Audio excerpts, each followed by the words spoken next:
大家好，又我鳳初先生啊。咁因為我即係做呢啲節目咧，就好多元化嘅，咁就唔係淨係做下時事即係政治呢啲嘢啦，仲有好多即係運動啊、體育啊，甚至健康嘅，我哋都會講嘅。咁好啦啊，今日7月1號啦，咁有一個好開始啦。咁今日咧就諗住想同大家咧推介翻3場馬嘅，咁大家去參考下嘅。咁第一場咧，我就比較上中意咧呢隻嘅，呢隻皮具大師嘅。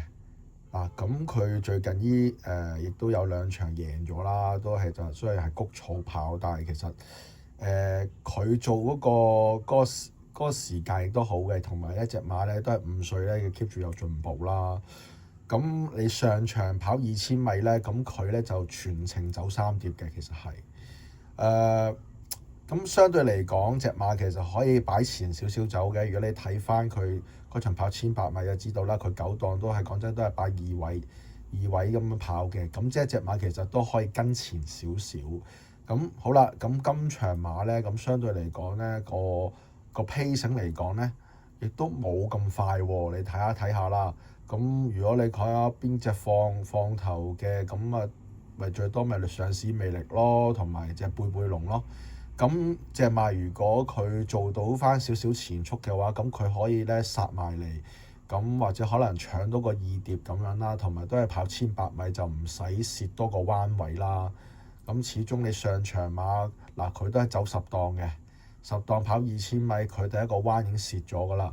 咁今次咧亦都有翻啲分頭啦，有14倍俾你啦，同埋個配搭方面都亦都係用翻巴道去同你跑咧。咁我覺得亦都有咁嘅機會嘅。咁其實都係5班馬啦。咁你始終你睇下香港精神啊嗰啲呢啲，其實你唔係話好高贏面咯，個勝出率又唔高啦。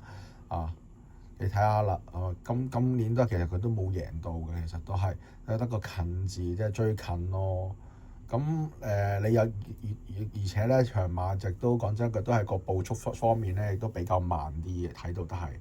咁你諗下對隻香港精神有冇優勢咧？我又有個好大嘅疑問啦。咁呢個最主要對手啦，金德爾都係啦。咁但係潘頓嗰啲咧，我多數都唔係好中意揀嘅，即係始終佢嗰啲都奇奇怪怪，有時候突然之間望腳，講真一句，你食驚風散算數啦，喂，咁熱門係咪啊？唔好玩啦，係咪啱先？好啦，咁之後咧再講第3場啦。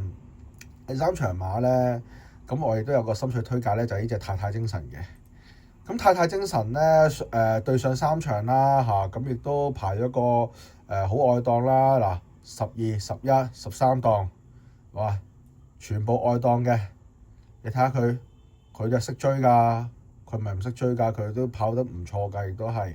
好啦，今場咧咁啊走翻個比較塞翻耐少少啦，入少少個檔位。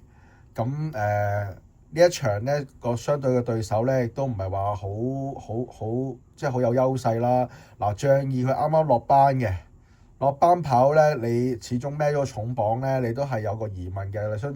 相反太太精神咧已經都跑慣咗啦，即係呢個磅位。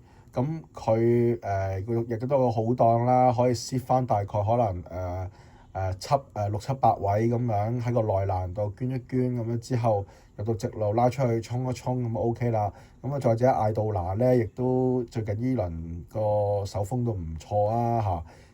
上個禮拜都係咁搏命入批，亦都有贏馬啦咁樣，所以我會揀翻呢一隻嘅。至於咩嗰啲威進區啊、中國心係未跑過啦，我哋又銀窿啦，全部都當係咪先？咁我依場咧就比較推介呢隻太太精神嘅。咁咧之後咧就係第4場啦。咁呢隻杜月橋咧，咁我覺得個贏面好大嘅。咁但係都嗰句咯，你買潘頓又真係熱門喎。咁你自己好好考慮啦嚇。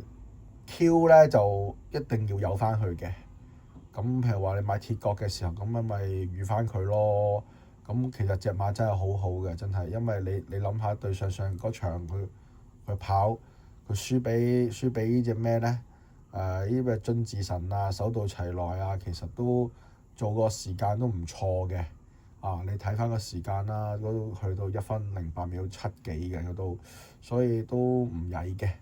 咁佢同埋上場咧都跟住個步速都跟得快咗，咁都係緊輸啫。咁亦都可以再考慮多次啦。